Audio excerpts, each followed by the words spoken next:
Boa tarde a todos, mais uma vez. Vamos dar início a mais um webinar com a turma da primeira série, né? Essa webinar de hoje tem como tema Na Contramão da Violência, uma fala sobre intolerância. E para conversar um pouquinho conosco sobre essa temática, nós contamos com a presença de 3 professores. O professor Railson, professor Fábio e a professora Solange. Certo? Então, essas 3 feras vão conduzir esse bate-papo com vocês hoje, a nossa webinar de hoje. Aproveitem esse momento que ele foi feito especialmente para vocês, tá bom? E os professores, obrigado por mais uma vez estar proporcionando um espaço que eu tenho certeza que será de muito aprendizado e de muita conversa. Sejam bem-vindos ao webinar da primeira série de hoje, é com vocês. Boa tarde, professores. Boa tarde, professor Albanise.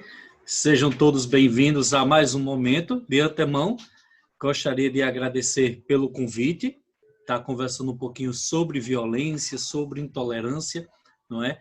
Trazendo aí uma perspectiva de arte como denúncia dessa violência, a arte como uma das ferramentas, um dos mecanismos de denunciar violência, de combater a violência. Dizer que são 2 colegas que eu tenho uma admiração muito grande, professor Fábio e professora Solange, tá? Tá sendo um prazer trocar essa experiência com vocês. Então, minhas boas-vindas a todos. Espero que vocês curtam o momento, perguntem, questionem, porque com certeza essa galera tem muita coisa boa para passar para vocês. Olá, pessoal, boa tarde. Bem-vindos aqui a essa webinar. Agradecer também, em nome do professor Fábio, por nos proporcionar esse momento cheio de muito conhecimento. Estaremos falando nesta tarde, na contramão da violência, uma fala sobre intolerância, no viés da produção textual argumentativa. Nada melhor do que denunciar as problemáticas sociais, a violência e a intolerância dentro de um bom texto, de uma boa produção dissertativa argumentativa.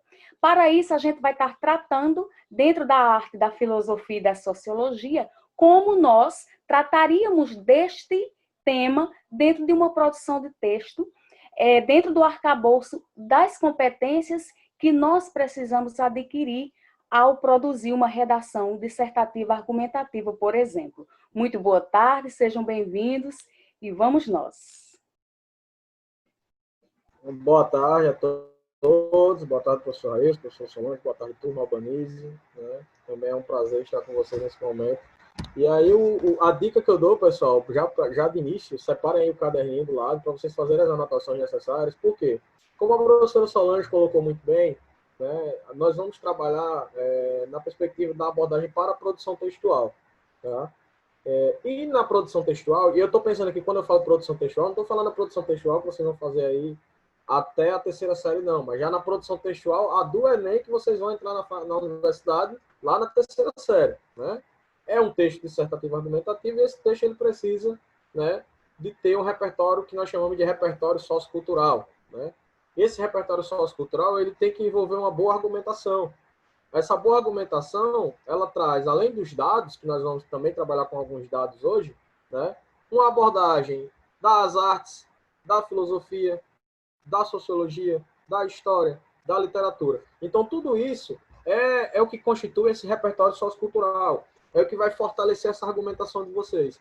Então, percebam que o que nós vamos discutir aqui hoje vai servir para várias temáticas, não somente a da violência, da intolerância em si, mas várias outras temáticas que podem surgir aí no decorrer desses 3 anos de trabalho que vocês vão ter até o Enem, né? Desses 3 anos de trabalho que vocês vão ter até a prova, vamos dizer, valendo, né? Como diz, valendo. E aí isso é importante exatamente para construir e fortalecer esse repertório sociocultural. Citações que a gente vai ver aqui, teorias que nós vamos ver aqui, vocês vão conseguir aplicar em outras produções textuais, em outros textos, tá? Então, novamente, deixem aí o caderninho do lado para fazer as pontuações necessárias, até porque vocês vão também produzir, né, o texto de fato. E aí eu vou passar a bola para os meus colegas, Raíssa, Solange, iniciar os trabalhos. Como é de praxe, como temos 2 cavalheiros e uma dama, então, professora Solange.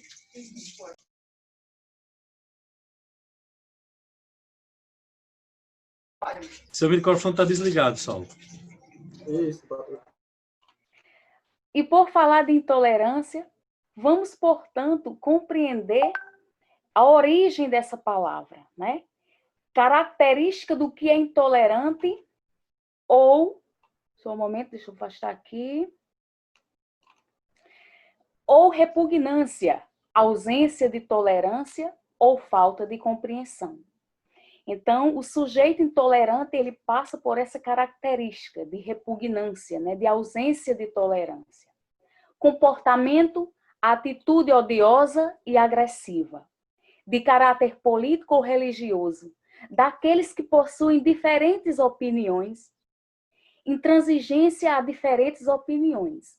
No viés da medicina, nós temos intolerância como uma impossibilidade corporal para suportar certas substâncias não tóxicas, mas que são capazes de produzir reações alérgicas.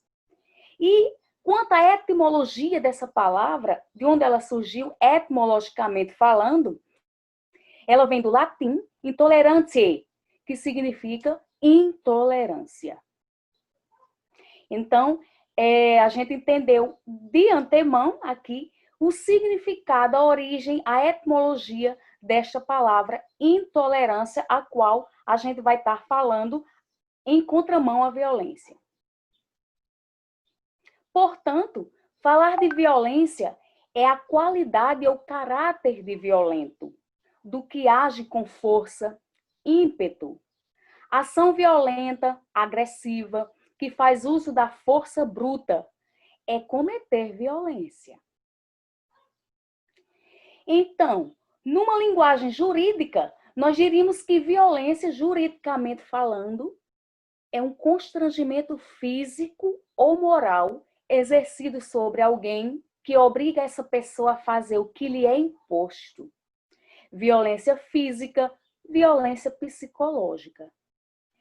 Ato de crueldade. A violência também é tida como um ato de perversidade, de tirania, regime de violência. A violência também é caracterizada como um ato opressor, ato de oprimir, de sujeitar alguém a fazer alguma coisa pelo uso da força, opressão, violência contra a mulher, por exemplo. Ato ou efeito de violentar, de violar, de praticar estupro, é violência. E quanto à etimologia, origem da palavra violência vem do latim violentiae, qualidade de violento. Violentiae, qualidade de violento. E de aí se originou as palavras violência e intolerância. Então, para a gente iniciar a nossa conversa de hoje, nada melhor do que a gente entender a etimologia das palavras intolerância e violência. Haja vista para que o aluno se aproprie, né, das palavras no contexto de como discorrê-las, de como utilizá-las corretamente na produção do texto. Então, a gente já vai entendendo um pouco aí da etimologia destas.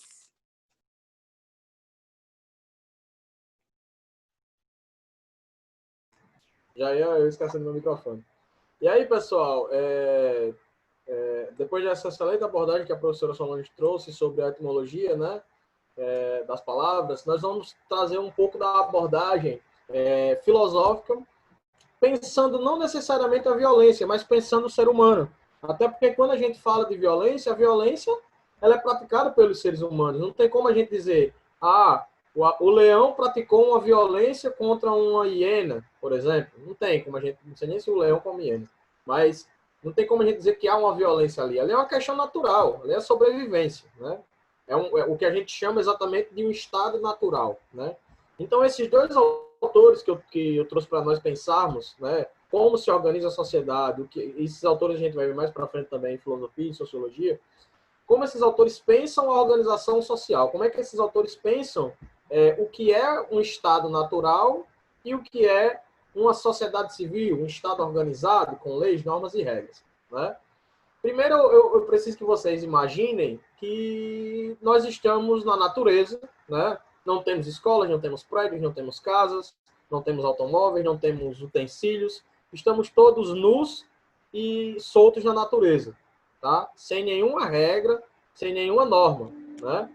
Então, lá na natureza, nessa ausência de leis, normas e regras, nós vamos viver de fato como animais, né? Nós vamos viver de fato como animais. E esses autores, né, eles vão pensar, eles começam a pensar a necessidade da instituição de um Estado, né? A necessidade da instituição das leis, das normas e das regras, né? O professor Solange trouxe anteriormente muito bem a conceituação jurídica da questão violência, né? A violência, ela tem, no nosso Código Penal, ela vai ser citada, né, de cima a baixo. Tem várias formas de violência, né? A violência física, a violência psicológica, a violência sexual, violência patrimonial, né? E nós vamos ver os vários tipos de violência. Violência patrimonial, quando alguém deteriora ou toma o seu patrimônio, né? E isso pode descambar para outros tipos de violência. Mas a pergunta que eu lanço para vocês, o ser humano é violento por natureza? Será que nós nascemos violentos ou nós nos tornamos violentos? Né? É um pouco do que esses autores também eles vão propor que nós possamos pensar. Tá? Lá no século XVII, esses autores eles vão construir, né, a teoria chamada contrato social, a teoria do contratualismo. Certo? Thomas Hobbes ele tem uma visão mais restrita em relação a pensar a instituição do Estado. Então, Hobbes ele propõe que o Estado ele seja instituído, né, pela força. E aí esse Estado deveria ter lá, como organização, um absolutismo, uma monarquia absolutista. Certo? Só que ele enxerga lá na natureza, antes do Estado, que o ser humano ele é mau por natureza, que ele é egoísta por natureza, que ele só age em função de suas paixões. Né? Então, toda violência que ele vem a cometer nada mais é do que sua própria natureza. Nada mais é do que algo natural. Como um instinto único de preservação da sua vida. Lembra lá do exemplo do leão com a hiena? E o leão vai lá, como na cadeia alimentar, vai se alimentar. Aquilo é natural. Como instinto natural, na concepção de Hobbes, o homem teria como preservação do seu direito natural, direito à vida, segundo ele, né, agir para defendê-la. Né? Tanto é que, além dessa outra frase, que ele vai dizer o homem, por natureza, é mau e egoísta, ele vai citar uma outra, que o homem é o lobo do homem. Né? O que é que isso quer dizer, professor? Que o homem é o lobo do homem? Quer dizer que o homem ele vai se deteriorar a si mesmo? Exatamente. Né? Enquanto lá na natureza um animal o alimento do outro, né? Um animal é diferente, são diferentes seus alimentos, né? Nesse estado natural, na concepção de Hobbes, para garantir a sua sobrevivência, o homem ele é violento. Ele é mau, ele é egoísta por natureza. Então, ele pode vir a tirar a vida de outro homem, de outro ser da sua própria espécie, pela sua sobrevivência, pela garantia do seu direito natural, que é a vida. Certo? Então, isso é como Hobbes enxerga. Então, Hobbes enxerga que, respondendo ao nosso questionamento, o ser humano é violento por natureza? Para Hobbes, sim. Naturalmente, o homem ele é mau, ele é egoísta, ele tem inveja. Né? E aí o Estado, aí institui-se o Estado com leis, normas e regras para uma organização social, para que a sociedade seja organizada. Tá? Essa é a concepção de Hobbes. Para além disso, nós temos a visão de Rousseau. Né? Nós falamos Rousseau, mas mais conhecido como Jean-Jacques Rousseau. Ele entende que, né, o homem ele não é mau por natureza. Né? O homem é bom. Tanto é que tem a teoria do bom selvagem. Né? Acho que provavelmente vocês já ouviram falar do bom selvagem. Né? Provavelmente vocês já ouviram até essa frase de Rousseau, que o homem nasce bom, né? Mas é a sociedade que corrompe ele. O homem nasce bom, está tranquilo, né? E aí vem a sociedade, vem a propriedade privada, o homem começa a ter as contendas, começa a ter as brigas, as invejas, as discussões. Não é a sua natureza, é a instituição, através da sociedade, né, do Estado, a instituição da propriedade privada. E quando o homem enxerga isso, ele se torna mau, ele se corrompe, ele causa violência. E a instituição do Estado, né, o Estado se institui para Rousseau para garantir apenas a liberdade do homem, tá? Para não garantir, até porque ele já era livre na natureza, mas para fortalecer a liberdade. Então, essas são as duas visões desses dois autores, tá? Um autor entende que, Thomas Hobbes entende que, na natureza, o homem é mau, egoísta, ruim, não presta, tá? Para Rousseau, não. Ele entende que, na natureza, o homem é bom. E o que vai torná-lo ruim é a sociedade. Então, quando a gente fala de violência, galera, quando a gente pensa violência, que é a nossa temática de hoje, violência e intolerância, o porquê eu sou violento, o porquê eu tive uma atitude violenta. Todos nós, em algum momento da vida, provavelmente tivemos uma atitude violenta, seja para com nossos pares, né? Ou seja, para com nós mesmos, né? Às vezes, subir o tom de voz em algum ambiente é uma forma de violência. E já a gente vai entender o porquê isso pode ser uma violência, né? Vamos dando continuidade aos colegas. Professor Railson. É interessante o fato que o professor Fábio colocou, certo, sobre o entendimento, segundo esses autores, segundo esses pensadores, do que é violência, certo? Mas a gente abrange um pouco mais esse leque de possibilidades para que nós possamos entender o que é violência dentro de um contexto de não violência. Como assim, professor? Para entendermos o que é violência, é necessário que nós entendamos primeiro o que não é uma atitude violenta. A gente costuma dizer que o efeito do coronavírus, que o próprio coronavírus, ele tem um efeito violento na sociedade. Mas é preciso atentar para uma coisa. O vírus, ele não nasce com a intencionalidade de matar mais de 80 mil pessoas. Isso é algo natural do vírus. Isso é algo natural dessa patologia. Então, nós precisamos entender que, para existir violência, é necessário que exista uma intencionalidade. Até porque, se a gente for entender a estrutura da violência, certo? É necessário que se tenha um autor, é necessário que se tenha um ato violento e é necessário que se tenha uma vítima. E que esse autor, ele tenha a consciência, certo? De que está cometendo um ato em desfavor dessa vítima. É o que a gente vai trazer, certo? Quando a gente pensa em arte e violência, arte que expressa a violência. Alguns artistas, eles tiveram a violência como sua temática, certo? E lá no século XIX, como vocês podem ver aí na obra que eu estou mostrando para vocês, a obra que se chama Os Fuzilamentos de 3 de Maio, o artista romântico Francesco de Goya, ele converte segundos em eternos. Ele transforma os horrores do campo de fuzilamento, certo? Segundos antes desse fuzilamento ele começar. De um lado, nós temos as vítimas.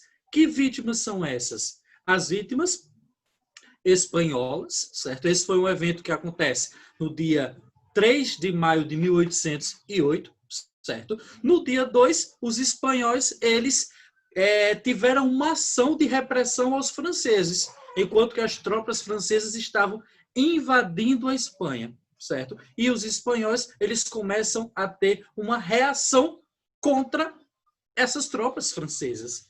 E o que é que acontece? Acontece que, no dia 3, há uma contra-reação dessas tropas. E eles mandam prender todas as pessoas que estiverem portando armas. Só que com um detalhe. Nem todas as pessoas que foram presas, que estavam com armas, eram rebeldes. E eles entendiam armas, por exemplo, até uma tesoura de barbearia. Pessoas que estivessem lá na sua barbearia com tesoura também foram presas e foram levadas a campo de concentração. A campo de fuzilamento, melhor dizendo. E o que é que acontece? Essas pessoas, elas passam pelo fuzilamento e acabam perdendo sua vida. Agora, atentem para um detalhe que vocês devem observar nas obras de arte de temática violência. Primeiro, a expressão.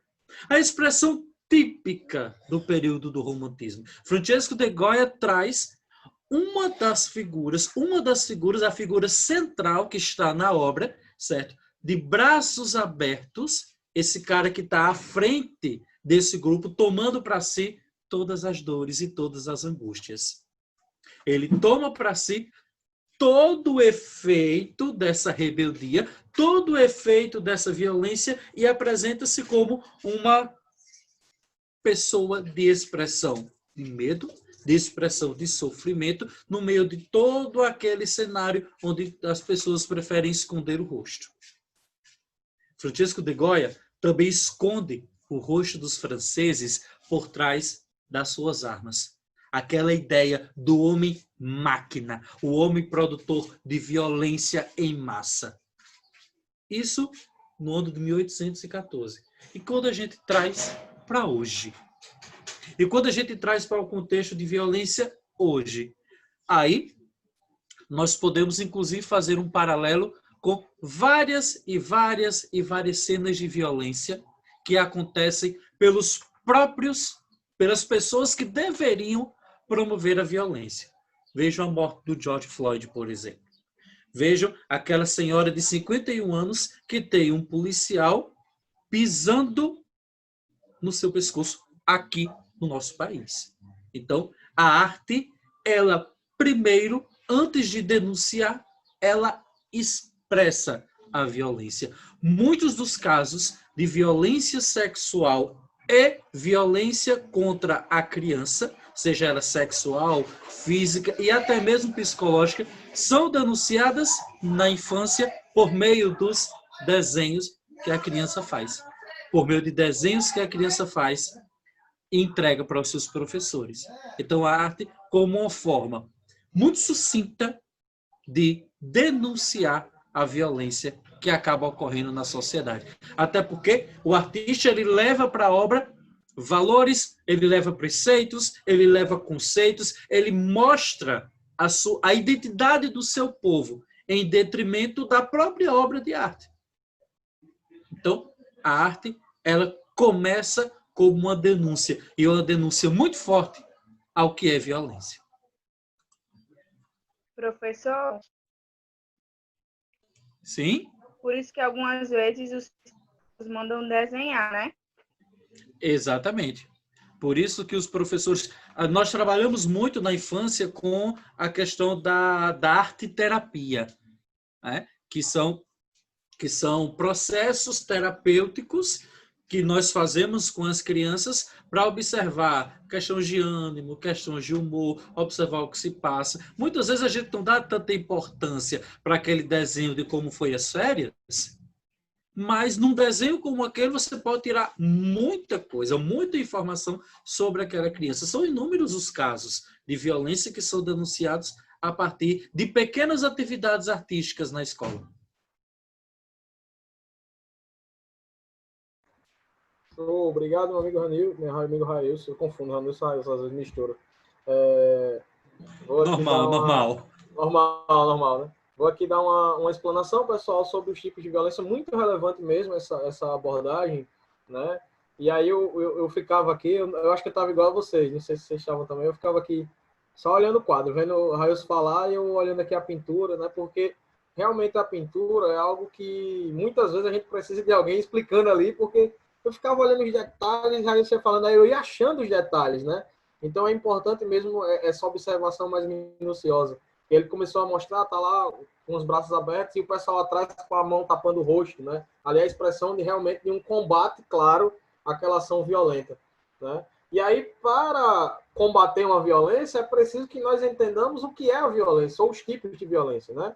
E aí eu trouxe elas, obviamente, isso aqui é só um recorte, né? Violência é uma coisa muito ampla, existem vários tipos de violência, né? Mas a partir desses tipos aqui nós podemos discutir os vários outros que acontecem na nossa sociedade, tá? E eu separei esses 4 tipos para a gente pensar um pouco, tá? Primeiro, a violência física, né? O que é a violência física? A violência, quando a gente pensa em violência, na verdade, e aí eu vou pedir para vocês, na verdade eu vou pedir, Raio, você tem como fazer um exercício, a gente fazer um exercício aqui? Você na hora. Lança aí no Google, né, para a galera ver. Você joga aí no Google a palavra violência e coloca nas imagens. Agora. Pode compartilhar já? Pode compartilhar.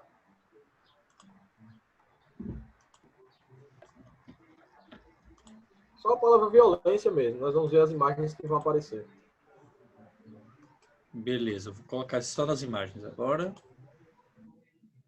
Tá dando para ver?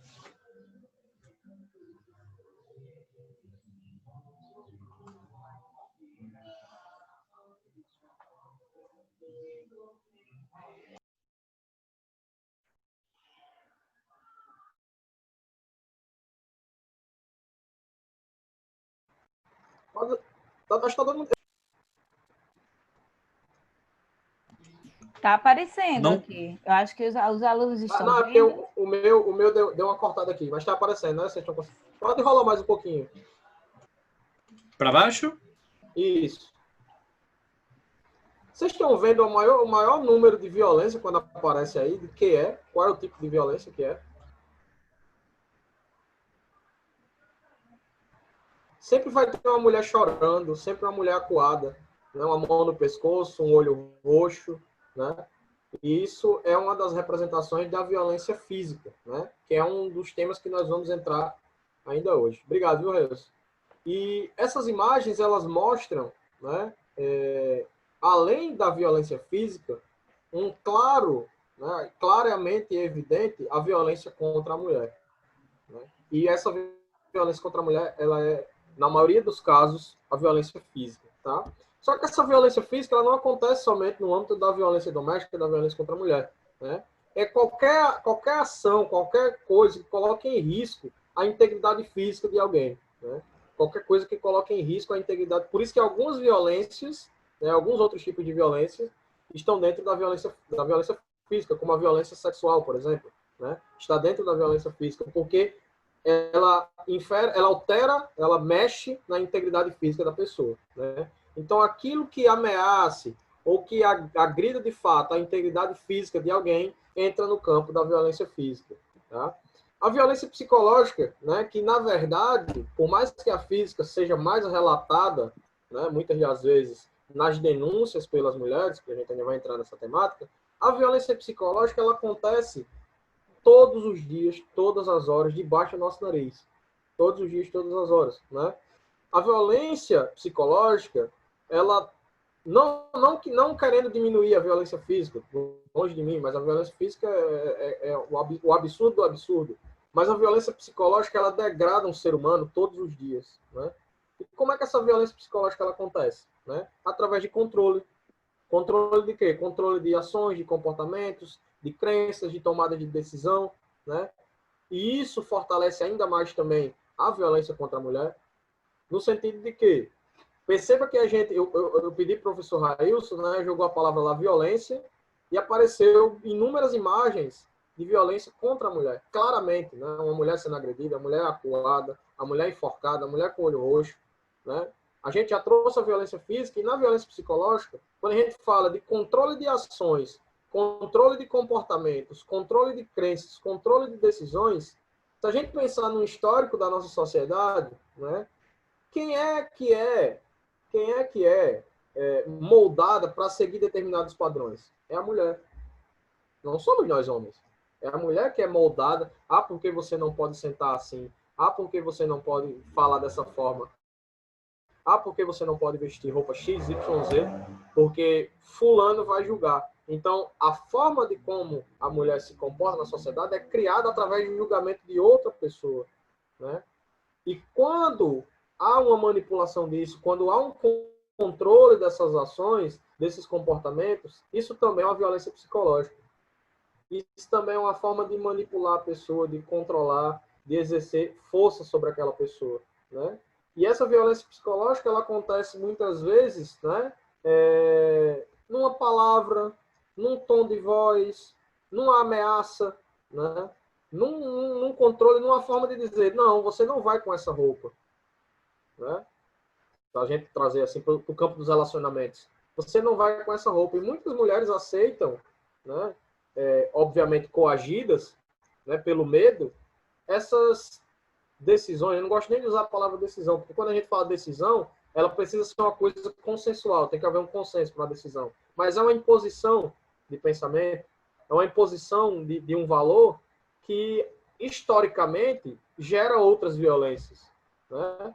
Se nós formos fazer uma análise sobre as denúncias de violência física, nenhuma violência física ela começa somente na violência física.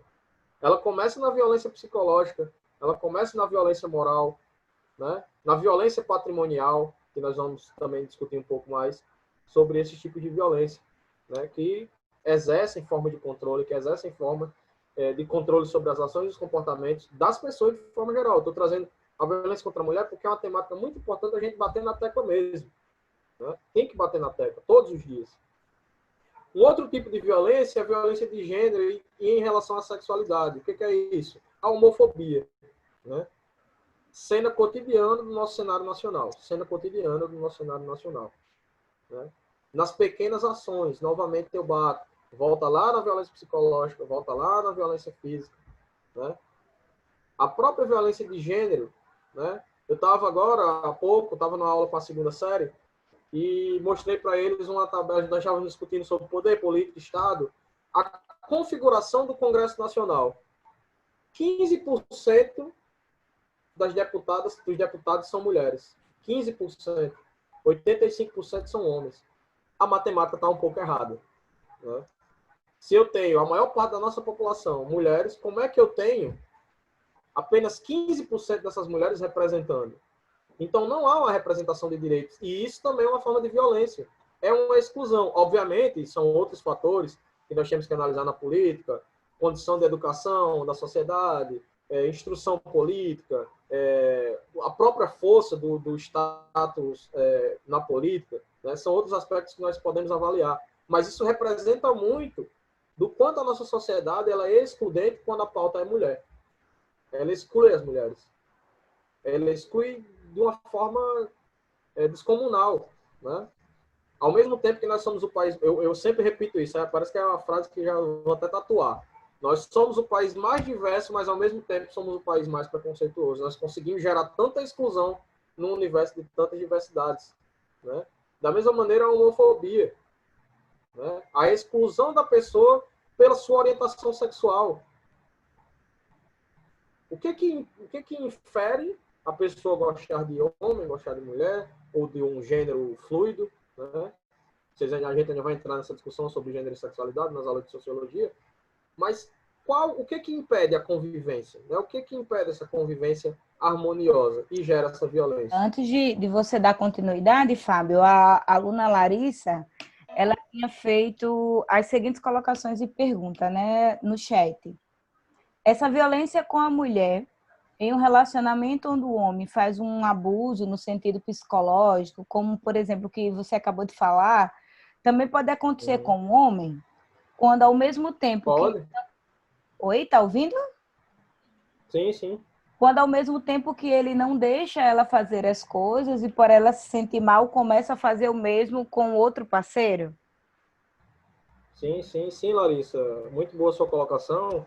Né? Sempre retomar o que é a violência. Né? A violência é tudo aquilo que possa infringir, né, no outro.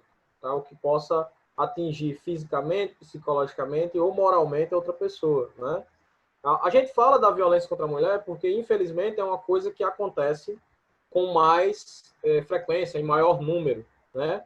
A título de informação, antes de voltar na sua pergunta, né, a violência contra a mulher, as mulheres elas são mortas, em sua maioria, em cerca de 80%, 88%, né, a sua maioria são mortas pelo seu companheiro, pelo seu ex-companheiro, pela pessoa do seu convívio familiar. Né? Já nos homens, não. A maioria dos homens são mortos por outras pessoas que eles nem conhecem, né? Por outras searas de violência. Né? O que escancara realmente o quão drástica é a violência doméstica contra a mulher. Porém, né, quando o relacionamento ele é abusivo, e abusivo ele não só é em relação à mulher, ele é abusivo também em relação a homens. Tem situações também onde, obviamente, é em menor número, mas é violência também. Né? Se a pergunta é se era violência, é violência também quando eu cerceio o direito do outro, quando eu controlo as ações do outro, quando eu fiscalizo o celular da outra pessoa, é uma forma de violência também, né? Porque eu estou invadindo o espaço do outro. né? Então, tudo aquilo que vem a invadir o espaço de uma pessoa de forma controladora, que não haja consenso, que não haja um diálogo, né, é violência. Quando há um diálogo entre as duas partes, não, vamos manter um acordo, nós vamos poder pegar no celular um do outro, né? Esse como um acordo é diferente. É diferente quando eu invado o espaço da outra pessoa. Né? Independente de você ter um convívio com alguém, cada ser humano tem seu espaço privado, tem sua vida privada. Né? Todos nós temos o nosso direito a nos preservar enquanto pessoa. Né? Então, quando eu controlo quando uma parceira controla as ações do parceiro, né, também é violência, da mesma maneira que a parceira, o parceiro vem a controlar as ações também da sua parceira, certo? Eu acho que está respondido. Né? E só fazendo um complemento, se o professor Fábio me permite, nós citamos muito a violência contra a mulher, porque, infelizmente, a violência contra a mulher ela é cultural. Nós vivemos casos de violência contra a mulher desde a pré-história. Certo? Lá na pré-história, por exemplo, o homem, para conquistar a sua esposa, para conquistar a sua companheira, era a base da força. Ele arrancava literalmente a mulher de uma outra tribo nômade, de um outro espaço. Aí você vê várias... A mulher sempre foi vista com essa visão até do início da história. Até meados do século XIX, a mulher sempre foi vista como submissa ao masculino. E isso dava o direito, e quando a gente fala direito, eu coloco uma aspa bem grande, e isso dava o direito do homem dominá-la. Isso dava o direito do homem... E ontem a gente estava falando sobre isso no webinar com o pessoal da segunda série, que falava sobre a mulher na história, por coincidência, e a visão que se tem de mulher sempre foi uma visão masculinizada. Sempre foi o homem que determinou como a mulher deve se vestir, como a mulher deve se comportar, como a mulher deve agir, se ela deve ou não participar das instituições. Como o professor Fábio muito bem pontuou, nós temos uma maioria feminina do nosso país, mas nós temos uma minoria esmagadora de representantes na política. Na religião, não vou nem entrar em detalhe. Né? Na religião, primeiro, não é permitido, na grande maioria das religiões. Então, a mulher não é líder religiosa. Certo? Salva a Papisa Joana, mas aí já é uma outra vibe aí que a gente não vai entrar nesse detalhe. Mas é isso, é histórico, é cultural. Infelizmente, essa violência contra a mulher. Professor Railson, e indo sobre a fala do professor Fábio, e agora você complementando, eu me lembro de algo que Mahatma Gandhi muito defende. A lei do ouro do comportamento é a tolerância mútua, já que nunca pensaremos todos da mesma maneira, já que nunca veremos senão uma parte da verdade sob ângulos diversos. Então, a tolerância aí que se reflete no sentido de que a violência entra quando acabou a tolerância, quando não houve um espaço para conversar, para dialogar e, consequentemente, não houve acordo.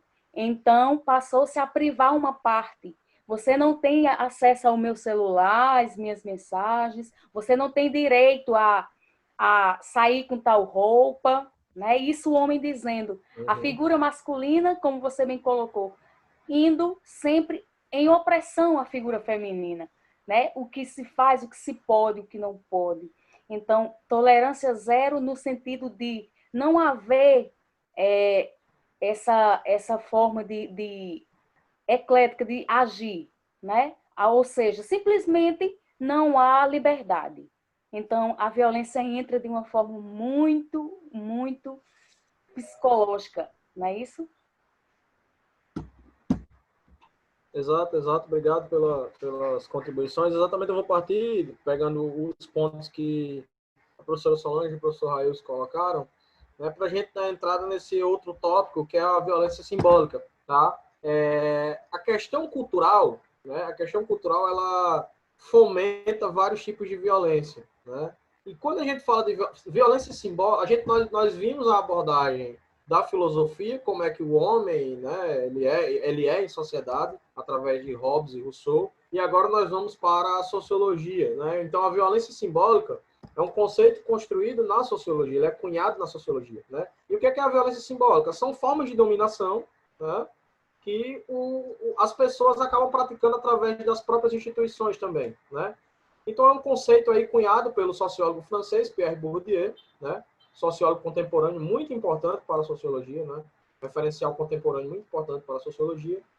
E ele vai conceber de que ele vai fazer uma análise acerca da violência simbólica e ele afirma que ela, né, essa violência simbólica, ela é uma espécie de poder exercido, tá? Para isso é preciso que nós precisamos entender outros conceitos de Bourdieu. Na concepção de Bourdieu, a sociedade é um grande campo, tá? É um grande campo de disputas. É um grande campo de disputas e as pessoas estão em constante disputa, né? Vocês mesmos, muito provavelmente, boa parte ano passado, tentou a prova do Instituto Federal, né? E aquela prova do Instituto Federal é um campo de disputas, né? Você almeja uma vaga. Daqui a 2 anos e meio, vocês vão estar em outra disputa, que é a disputa de acesso à universidade. E isso é um campo de disputa. E essa disputa, ela é simbólica, né? Essa disputa é simbólica, tá? E essa disputa, na análise de Bourdieu, tem mais tendência a vencer essa disputa quem tem um certo capital acumulado. E que capital é esse? Quando a gente fala de capital, nós pensamos logo no capital financeiro, né? Mas não é o capital financeiro, é o capital simbólico, tá? Poder simbólico é uma das obras de Bourdieu e é onde ele aborda exatamente esse conceito de violência simbólica, né? E aí ele fala que esse capital simbólico, né, é o acúmulo onde o indivíduo vai, nas instituições, trazer um maior número de conhecimentos, por exemplo, né? E com esses conhecimentos coagir os outros, né? Não necessariamente numa coação direta, né? Ah, estou coagindo você, você vai assim, algo mais impositivo, como na violência psicológica. Mas a violência simbólica é aquela, e entra exatamente no que Raíssa colocou, da violência cultural, é aquilo que acaba, infelizmente, sendo naturalizado, né? E aí, talvez o problema maior da violência, né, é quando nós naturalizamos a violência. É quando nós pegamos a violência e chamamos aquilo de normal. Ah, mas é normal, como nós vamos ver, principalmente em alguns discursos de alguns líderes religiosos, mas é normal o homem tomar decisão sobre a vida da mulher. Ele é o chefe da casa, né? Partindo de um pressuposto que a decisão seria única e exclusivamente dele. Não, como eu coloquei anteriormente, é um acordo, é um diálogo, né? Se eu tenho diálogo, ok. Se eu não tenho diálogo, é violência. Transcendeu a barreira já, né? Então, essa violência que muitas vezes nós não percebemos, né? Essa violência que não acontece aos olhos, mas ela está presente, é o que Pierre Bourdieu chama de violência simbólica, né? E aí, esse acúmulo de capital ele pode se dar de várias formas, no social, no político e no próprio simbólico, né? No social e no político, porque eles vão fomentar essa estrutura do simbolismo, né? O que é o poder? O que é o status? Né? O status é uma representação muito grande desse poder simbólico, né? Nas redes sociais. Vocês, todos nós, eu vou falar a vocês, né? Mas todos nós somos adeptos das redes sociais. Só tem poder nas redes sociais quem tem número X de seguidores ou mais, né? Então isso representa um simbolismo muito grande, né? É a questão do poder simbólico atuando novamente. Se você não tem maior ou igual número de X de seguidores, você automaticamente não está inserido nas redes sociais, né? Há essa visão de um simbolismo que é carregado, né, também nas redes. Voltando novamente na violência contra a mulher, eu vou bater na tecla, a gente vai voltar num slide específico, né? O assédio, muitas vezes, ele passa como algo naturalizado, né? E é uma forma de violência simbólica também. O assovio na rua, né? Quando alguém assovia para você, meninas, eu estou falando para as meninas, né? Quando alguém assovia para você, é uma forma de violência, né? Está invadindo o seu espaço, está lhe desrespeitando, né? Vazar imagens é uma forma de violência também, né? Psicológica, simbólica e moral. Então, perceba que a violência simbólica, ela está nas nuances, né? Ela está nos detalhes. E ela acontece, ela é muito comum, né? Como isso é imposto muitas vezes para nós e nós não percebemos que eu tenho que ser assim, eu tenho que ter um cabelo X, eu tenho que ter o tom da pele e tal, né? Eu tenho que usar algo específico para ser aceito na sociedade. E essa sociedade é um grande campo de disputa, como Bourdieu coloca o conceito dele de campo, né? Campo para Bourdieu é um grande campo de disputa. E a nossa sociedade é um grande campo de disputa. E é onde esse poder ele vai ser realmente afirmado e se constituído como violência simbólica. E é muito interessante isso que o professor Fábio falou, e eu trago para vocês Guernica, né? Essa obra do espanhol Pablo Picasso, que com certeza todos nós já vimos estampada quando a gente fala de violência, quando a gente fala de tentativa de dominação. Dessa vez não a dominação inconsciente, mas uma dominação, desculpa, uma dominação através da utilização da força, certo? Picasso traz os horrores de homens e animais sendo bombardeados. Uma pequena cidade, certo? Uma pequena cidade lá da Espanha, certo? Que não concordou com a ideologia nazista que estava sendo colocada na época, com a ideologia de dominação, certo? E acabou que, como não conseguiram ganhar utilizando a violência psicológica, digamos assim, a opressão, eles utilizaram realmente da força, da violência física, que é o ápice de todas as violências, certo? É o ápice, é a concretização de todos os outros tipos de violência. E quando a gente fala nesses tipos de violência, nós estamos falando de denúncia. Vejam, quando a gente fala de regime, quando a gente fala desse tipo de violência estrutural, não há como não citar o período de ditadura civil-militar. Não há como fugir desse contexto que nós, enquanto brasileiros, sofremos durante todo aquele tempo. Que, inclusive, uma das formas mais comuns de violência era a própria violência simbólica, quando as pessoas eram violentadas, eram reprimidas, eram suprimidas do seu direito de falar, do seu direito de se expressar, do seu direito de cantar, de desenhar, de pintar, seja lá o que for, certo? E achavam aquilo tudo muito comum.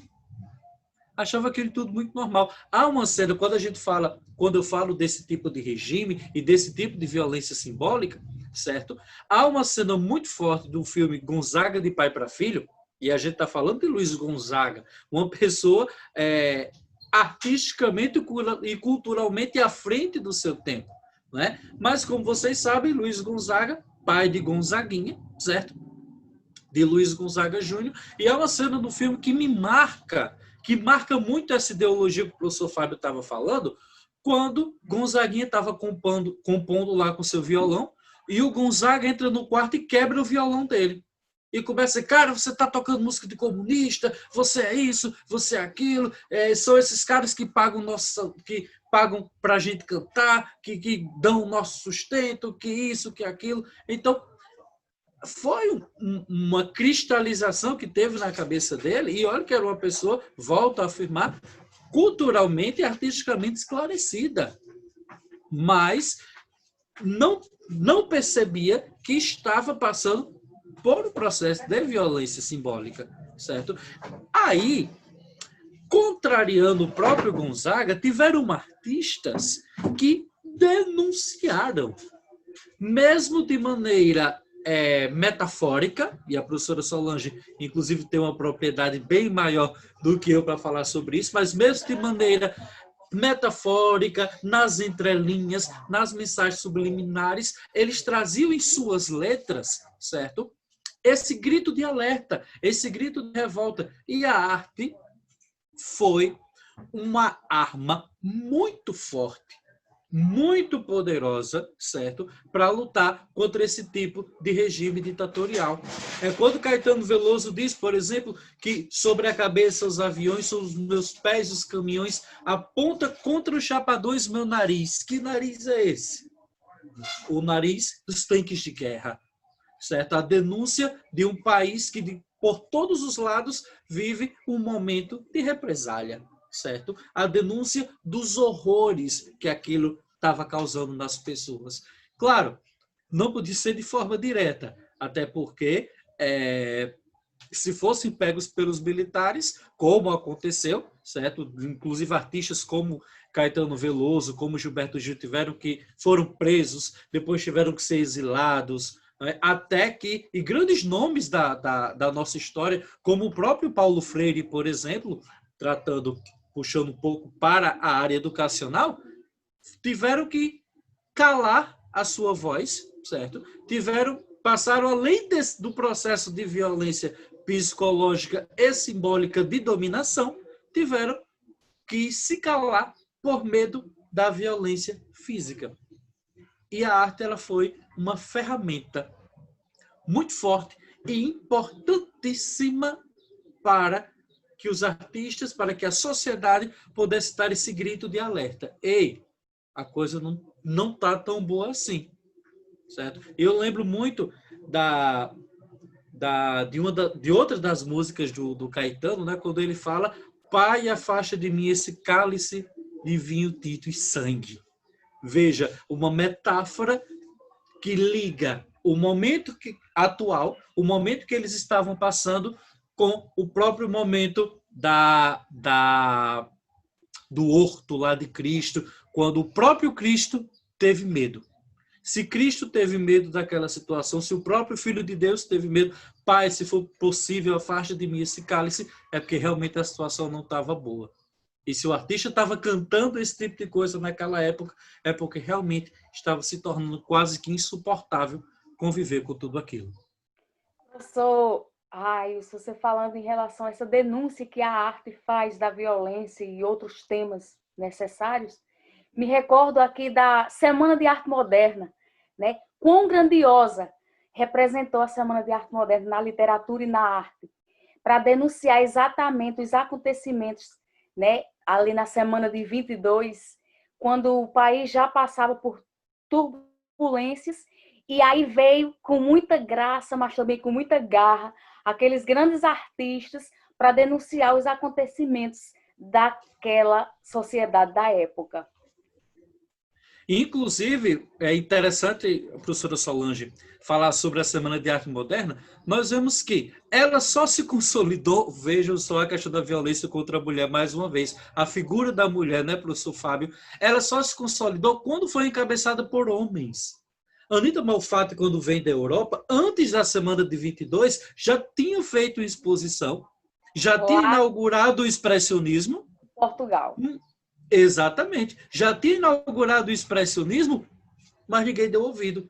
Precisou Mário de Andrade, Oswaldo de Andrade, Vicente... Delpícia. Exatamente. Todos esses homens se juntarem e realmente darem corpo à Semana de Arte Moderna, porque com as mulheres não foi suficiente.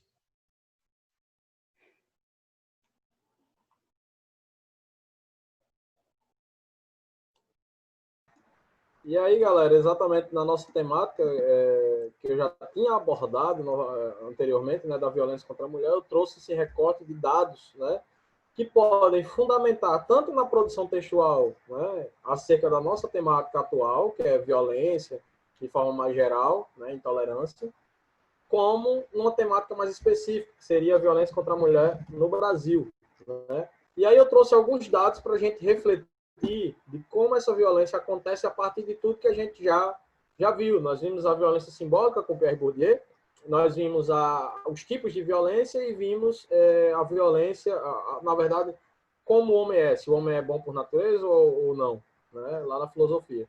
Então, aí eu trouxe alguns dados para a gente pensar. Esses dados aqui que estão em roxo, tá? Esses dados especificamente, eles pertencem ao Fórum Brasileiro de Segurança Pública, tá?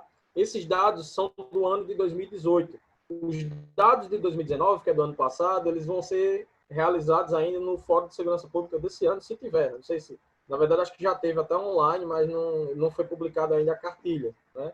Então, esses dados são de 2018, que não é tão longe também, mas reflete muito do que é a nossa realidade, tá?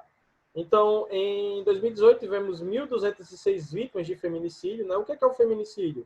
É o homicídio que é praticado contra a mulher pelo fato dela ser mulher, né? Pela sua condição de gênero. Entra lá nos tipos de violência. Entra na violência física, né? Entra na violência contra o gênero, na questão de gênero, né? Os tipos de violência que nós vimos, né? E aí esse crescimento em relação ao ano anterior, né, 2018, o crescimento em relação a 2017 foi de 11,3%, tá? Novamente, só para você, vou até colocar aqui para vocês verem a fonte aqui embaixo, tá? É o Fórum Brasileiro de Segurança Pública, tá? É um fórum anual, para vocês que vocês possam referenciar tranquilamente. Fórum de Segurança Pública 2019. E esses dados mais coloridos, né? Mais coloridos é a Central de Atendimento à Mulher. O ápice da mortalidade das mulheres, né, se dá em média ali dos 30 até 40 anos, mas é o número mais elevado.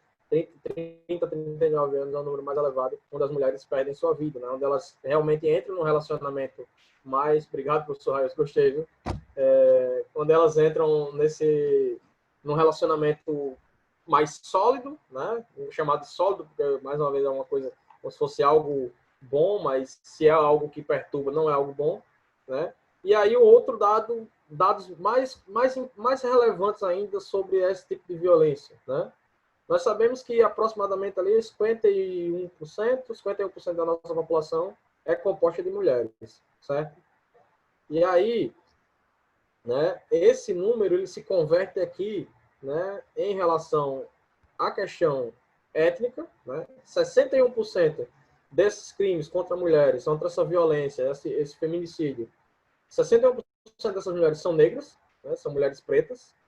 E aí o dado que mais choca, né? 70,7% tinham no máximo o ensino fundamental. 70,7% tinham no máximo o ensino fundamental. E aí eu peço para que vocês reflitam sobre esse dado, né? O que é que esse dado quer dizer? Esse dado quer dizer muito, que, especificamente, as mulheres que possuem um grau maior de instrução, né?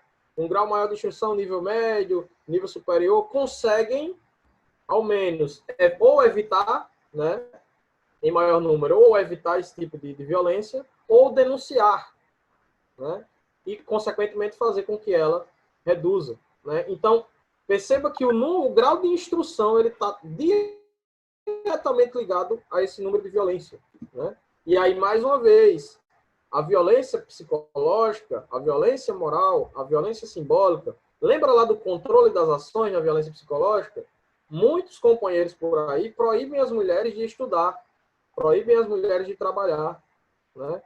Controlam essas ações. E esse tipo de controle, né, ele gera outras violências, né? Gera essa exclusão desse acesso à educação. O professor Raius colocou lá atrás, juntamente com a professora Solange, muito importante, a questão da criança, né, desenhar, mostrar ali através do desenho uma possível situação de violência, uma possível situação de abuso que ela sofreu. Perceba, um dos primeiros processos de educação, da expressão da pessoa. Imagine o grau de instrução que ele leva a evitar outras violências, como perder a vida, né, como homicídio, como feminicídio, tá? E aí o dado que eu já tinha colocado para vocês, né, que em 88,8% dos casos, o autor foi o companheiro ou o ex-companheiro, né? O que reflete exatamente essa questão do feminicídio estar ligado a uma violência, né, doméstica, a uma violência que acontece no seio familiar, tá?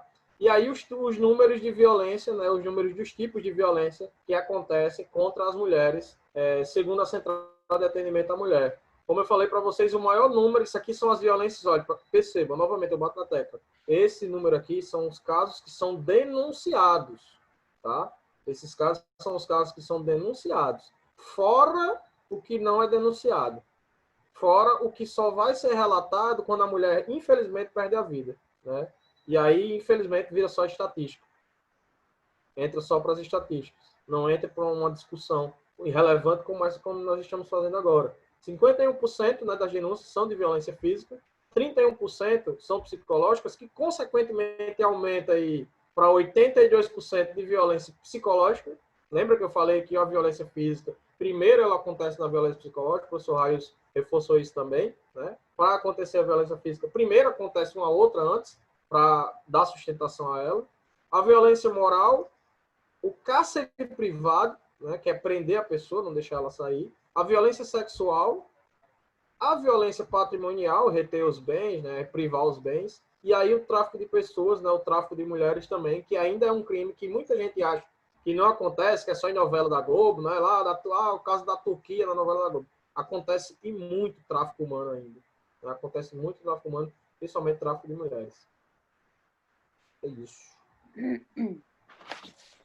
E quando a gente traz uma problemática como essa, certo? Propositalmente eu coloco uma performance artística do ano de 2015, que não tem muito a ver com o tema violência, mas a conotação que essa performance traz exprime exatamente o que muitas vezes nós fazemos em relação à violência. Nós fechamos os olhos. É muito importante, gente, é muito importante colocarmos na cabeça que nenhum tipo de violência deve ser disseminado. E nenhuma vítima é a culpada. Qual é a grande arma que os agressores utilizam para diminuir a sua culpa? Ela estava de short curto. Ela saiu, estava pedindo. Ou então, ela estava me incomodando. Ele estava fazendo isso, ele estava fazendo aquilo. Tenta minimizar a culpa, e o que é que acontece? Acontece o que vocês estão vendo na imagem aí. Nós ficamos cegos, surdos, tapamos os olhos para o que realmente está acontecendo, muitas vezes em favor de crenças nossas, Aí eu não falo só em crenças religiosas, eu falo em crenças morais, culturais, certo? E essa série de fatores. Muitas vezes por uma crença nossa, certo? E eu já tive casos na minha família, por sinal, de pessoas que foram primas minhas, que foram obrigadas a manter um casamento abusivo, a manter um casamento onde não eram felizes. Por quê? Porque, aos olhos da sociedade, ela precisava estar casada. E a separação, mesmo que, certo, depois, lá da Constituição até de 1916, as mulheres elas têm o mesmo direito ao divórcio que os homens, mas ainda é a separada. Ainda é a divorciada. Então, a mulher divorciada, inclusive, se associava muito rendimento escolar. O menino ele tem um baixo rendimento escolar, também é filho de uma divorciada, é filho de uma mulher separada, de pais separados. Então, realmente, a culpa é essa, certo? Dele ter esse baixo rendimento escolar. Então, ainda se fecha muitos olhos para o real problema. E quando eu trago uma performance, certo? E foi proposital trazer uma performance, certo? A performance ela nos dá essa abertura, essa brecha, através dessa hibridez entre palavras, entre ações. Vejam só, eu estava assistindo uma reportagem onde, apenas pela expressão facial da paciente, o médico entendeu que ela estava sendo mantida em cárcere privado. Simulou um exame particular, só os dois, foi onde ela conseguiu dizer ao médico que realmente estava acontecendo, e a polícia entrou em campo. A polícia foi acionada e entrou em campo, certo? Então, essa hibridez de expressões, é preciso estar atento ao detalhe. É preciso estar atento ao que realmente a pessoa está querendo mostrar sem palavras. Qual é o objetivo da mensagem que está sendo colocada? Aí entra o desenho que nós falamos, aí entra uma expressão aquada, aí entra de repente uma menina que costumava sorrir e cantar e ser feliz e de repente se torna uma pessoa amarga, uma pessoa acuada. Aí vai entrar alguém que fora de estação, por exemplo, anda muito de casaco, muitas vezes para esconder uma marca. Então, é preciso que a gente se atente aos detalhes. É preciso que a gente abra os olhos e entenda que a vítima, ela não é a culpada. E quando eu falo vítima, mesmo uma palavra do gênero feminino, mas seja ela homem, seja ela mulher. A vítima, ela não é a culpada.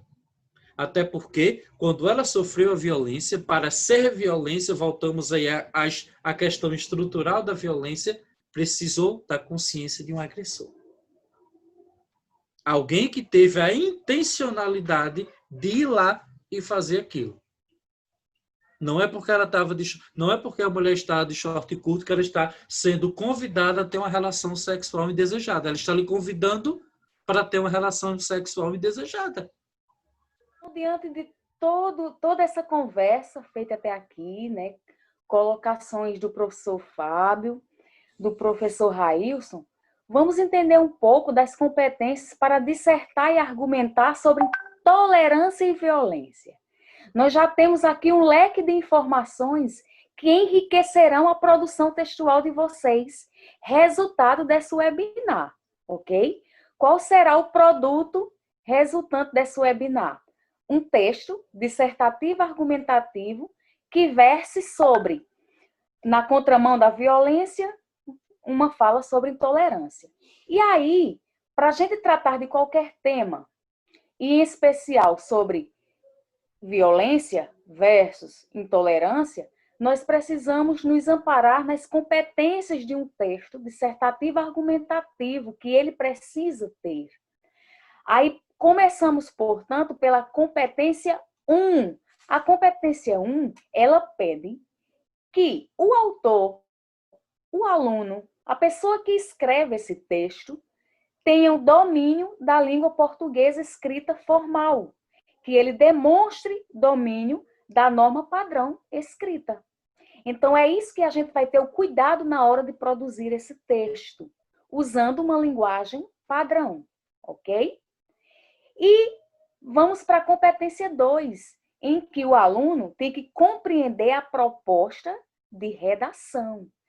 Óbvio, tudo que nós tratamos aqui até agora é suficiente para vocês fazerem a produção, começando pela introdução, passando pelo desenvolvimento e trazendo uma proposta de intervenção na conclusão do texto. Tá? E aí a competência 2 pede que você compreenda essa proposta, violência versus intolerância, né? Que nós comentamos, que você aplique conceito de várias áreas de conhecimento para desenvolver o tema em um texto dissertativo argumentativo.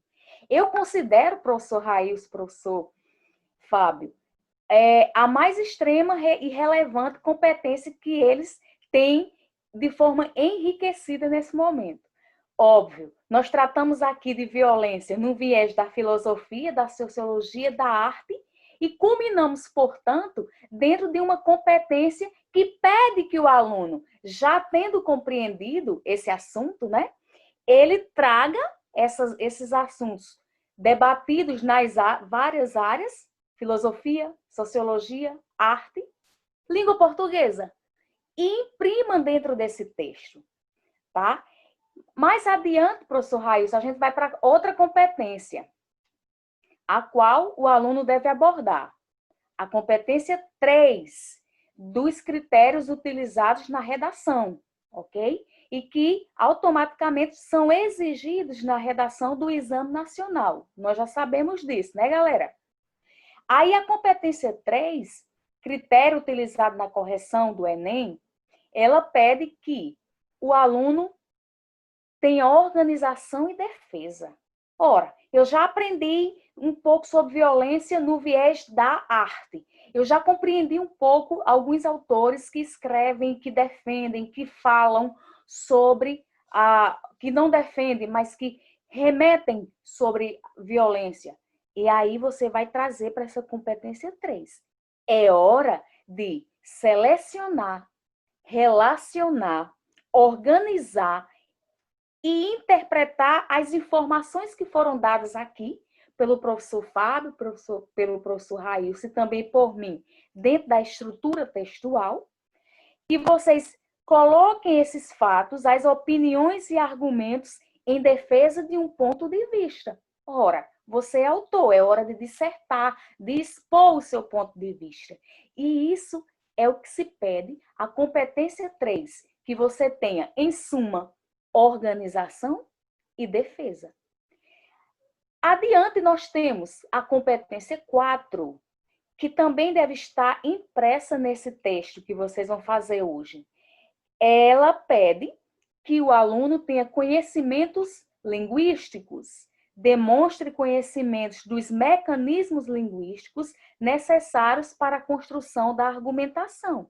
E aí vocês devem trazer informações bem conectadas, que se configurem num texto. Vocês devem trazer elementos necessários e adequados à sinalização das relações entre as informações. Isso vai dar um conhecimento, vai demonstrar um conhecimento dos seus mecanismos linguísticos ao produzir o seu texto, ok? E, por fim, a gente tem a competência mãe, aquela que revela que você já tem maturidade para trazer uma proposta de intervenção, portanto, uma proposta de solução para o seu texto. É essa etapa que conclui a sua produção textual, dissertativa, argumentativa. É aqui onde você vai elaborar proposta de solução para o problema abordado, violência versus intolerância, respeitando os valores humanos e considerando a diversidade cultural. Aqueles exemplos atípicos que eu gosto de dar a vocês. Você não pode falar de violência dizendo que a mulher pediu para ser violentada porque ela usou short curto e saiu na rua ou foi ao supermercado.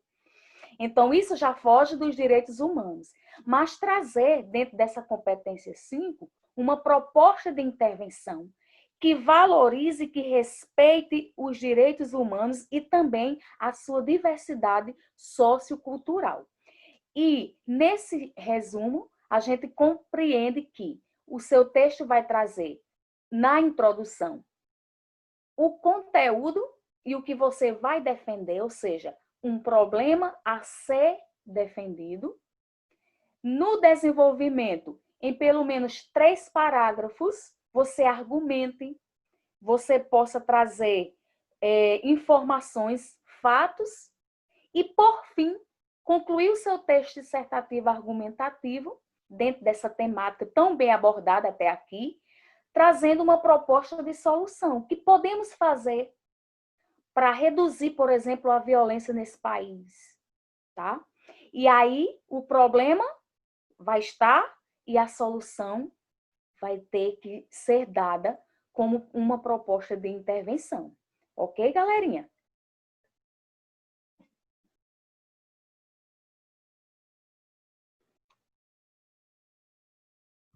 Dúvidas até aqui? Acréscimos, colocações, ponderações? Eu posso fazer uma pergunta, Fábio? Sim, pode, meu amor.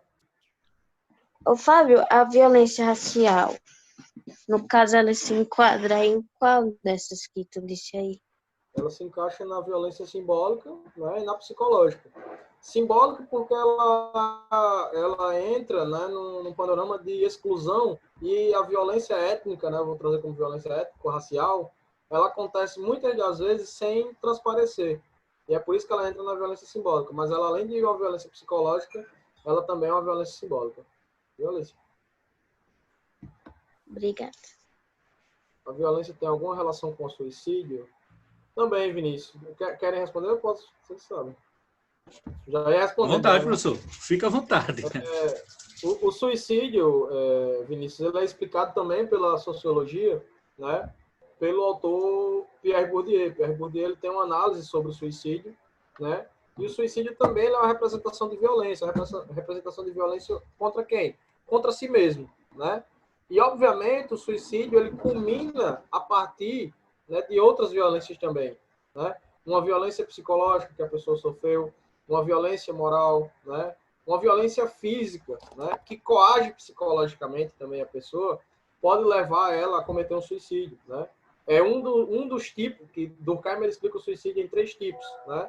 E um dos tipos é o suicídio egoísta, que ele explica, né? É a partir de uma deficiência de alguma instituição. E essa instituição pode ser as mais variadas, entre elas a família, né? Então, um desajuste na família pode levar uma pessoa, inclusive, a cometer uma violência contra si a partir de uma violência que aconteceu anteriormente, física, psicológica, simbólica, que seja. Viu? E Toda aí, sua, mais alguma professora Albanize. pergunta, mais uma colocação? Então, a gente vai encerrar esse momento. Eu agradeço aos professores que participaram, né, e trouxe tanta informação bacana para a gente, tanto conhecimento, né, que foi compartilhado. Agradeço a vocês, alunos, que ficaram até agora, até o finalzinho, tá bom? Vou fazer só mais um pedido, que vocês ativem as câmeras, quem tiver, para a gente fazer um print bem bacana da gente, e que, enquanto a galerinha ativa a câmera, que a gente possa seguir a nossa vida, né, com mais tolerância, né, deixando a intolerância de lado, depois de todos os dados que foram apresentados aqui, depois de tudo que a gente já vivenciou, vocês, enquanto jovens, já vivenciaram situações, né, ou no cotidiano de vocês, ou através de notícias, né, de violência e da falta de tolerância, né, da intolerância. Então, que a gente possa ser mais tolerante com o próximo e que, acima de tudo, a gente passe a ter respeito. E que a gente também seja liberto, porque na hora que a gente comete a violência, a gente está privando o outro da sua liberdade. A gente está cometendo um ato de injustiça. Então, que a gente passe a ser mais tolerante e que a gente também não seja conivente com violência. Porque, às vezes, como foi dito, às vezes a gente fecha os olhos, a gente está vendo o ato errado e a gente acaba fechando os olhos, né, para tal situação, não tem a ver comigo. Então, que a gente não faça isso, que a gente possa ser, sim, pessoas que cultivam a diferença e que Que é um digam tipo não de à violência, né, violência. professora? Que é um tipo de violência Isso, considerada violência passiva. É quando você tem o poder de fazer algo, de fazer uma intervenção, mas não faz. Fecha os olhos porque aquilo não é com você. isso mesmo. Tanto só complementando, né, em relação ao que o Raíssa falou, o que é crime no Brasil? O que é considerado crime? Quando você pratica, né, pratica ou não algo, é o momento da ação ou omissão, né? Então, muitas vezes a gente acha que não fazer nada, a gente não tá fazendo a nossa parte, né? A nossa parte é quando realmente a gente consegue, pode intervir em casos de violência. Tem uma pergunta de Maria Rita, que ela me fez aqui, né, agora que eu vi. A violência psicológica está presente em todas, independente do tipo. Mesmo que ela não comece, Rita, na violência psicológica, né? A violência ela pode desembocar em uma violência psicológica futura. Por exemplo, algo que não começa na violência psicológica, um dano ao patrimônio, por exemplo, né? Se alguém, num momento seu de viagem, invade sua casa e furta algo, né? Você sabe que aquele crime aconteceu, aquela violência aconteceu contra o seu patrimônio, mas isso pode gerar um outro fator psicológico, que é o medo, né? O medo, a insegurança, e isso condiciona outros fatores. Então, a violência psicológica, ela acontece, mesmo que não no início, mas ela pode também ser uma consequência de outros tipos de violência, viu? Aí, uma coisa bacana sobre essa questão da violência psicológica, só para a gente finalizar, é que a gente preste atenção nas nossas atitudes, nas nossas ações e nas nossas falas, porque voluntária ou involuntariamente a gente pode estar praticando violência psicológica ou sofrendo violência psicológica. Então, é importante que a gente tenha consciência das nossas atitudes e das nossas ações perante várias situações, para que a gente não cometa a violência psicológica e nem sofra ela de forma involuntária.